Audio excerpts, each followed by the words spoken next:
দেশ যাতে একটা স্থিতিশীল অবস্থার মধ্যে থাকে, গণভোটেও যাতে সকলেই যাতে অংশগ্রহণ করেন, উৎপাদনকারী যারা আছে তাদেরকে সহায়তা দেওয়ার জন্য আমরা প্রকিউরমেন্টটা করেছি। 2024 সনে কোন প্রেক্ষাপটে এই গণঅভ্যুত্থানটা হয়েছিল সেই জাতীয় ব্যাপার যাতে ভবিষ্যতে না ঘটে, দেশ যাতে একটা স্থিতিশীল অবস্থার মধ্যে থাকে, তার জন্য যে সংস্কার প্রস্তাবগুলি বিভিন্ন বিশেষজ্ঞদের নিয়ে গঠিত কমিশন বিভিন্ন সকল রাজনৈতিক দলের সাথে সভা করে যে সংস্কার প্রস্তাবগুলি নিয়েছেন, তার সপক্ষে যাতে মানুষ যাতে সকলেই দুইটা, একে তো নির্বাচন আছে, নির্বাচন যাতে ভয়ভীতির ঊর্ধ্বে থেকে সকলেই যাতে এখানে নির্বাচনে অংশগ্রহণ করতে পারেন, তার জন্য স্থানীয় প্রশাসনকেও আমি এখানে তাদের দৃষ্টি আকর্ষণ করেছি।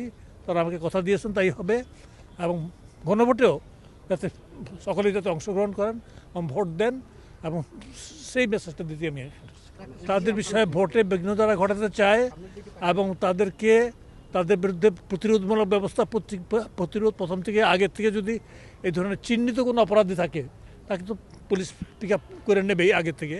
আর দ্বিতীয় নম্বর কথা, ভোটে বিঘ্ন ঘটাতে ইনশাল্লাহ আমরা দেবো না, লোকাল অ্যাডমিনিস্ট্রেশন দেবে না।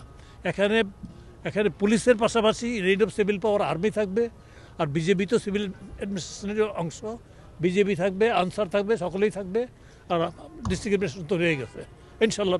আমদানির ফলে আপনি যে আমদানি যেটা করা হচ্ছে সরকারি পর্যায়ে খুব কম আমদানি করার জন্য করা হয়েছে, প্রায় 6 লাখ টন।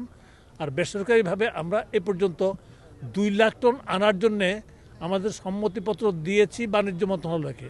এখনও কেউ এলসি খুলেছে বলে আমি জানি না। আর এতে প্রভাব যেটা হচ্ছে কি, প্রভাবটা অনুকূল হবে যারা ভোক্তা, আমাদের দিকে দুইটা, একটা আছে উৎপাদনকারী যারা আছে তাদেরকে সহায়তা দেওয়ার জন্য আমরা প্রকিউরমেন্টটা করেছি। আর আমাদের আসলে স্মরণকালের সবচেয়ে বেশি স্টক আছে, সরকারি স্টক 21 লক্ষ টনের উপরে আমাদের স্টক আছে।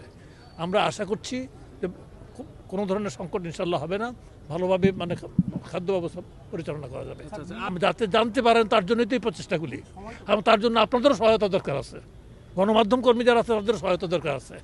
মিলারদের সাথে এই নিয়েই আলাপ হয়েছে, তারা বলেছে 2 টাকা পর্যন্ত বেড়েছিল, আগামী 2-4 দিনের মধ্যে এটা নেমে যাবে। আর আমরা এটা যাতে বাজারে যাতে, আপনারা একটা জিনিস জানেন, আপনার ডিমান্ড সাপ্লাই, ডিমান্ডের সাথে যদি সাপ্লাই যদি থাকে, আমরা সাপ্লাই লাইন যাতে সমৃদ্ধ হয়, আগামীকাল থেকে আমরা প্রতিটা উপজেলায় প্রতিদিন ওএমএস চালু হবে, খোলার দিনগুলিতে ওএমএস চলবে।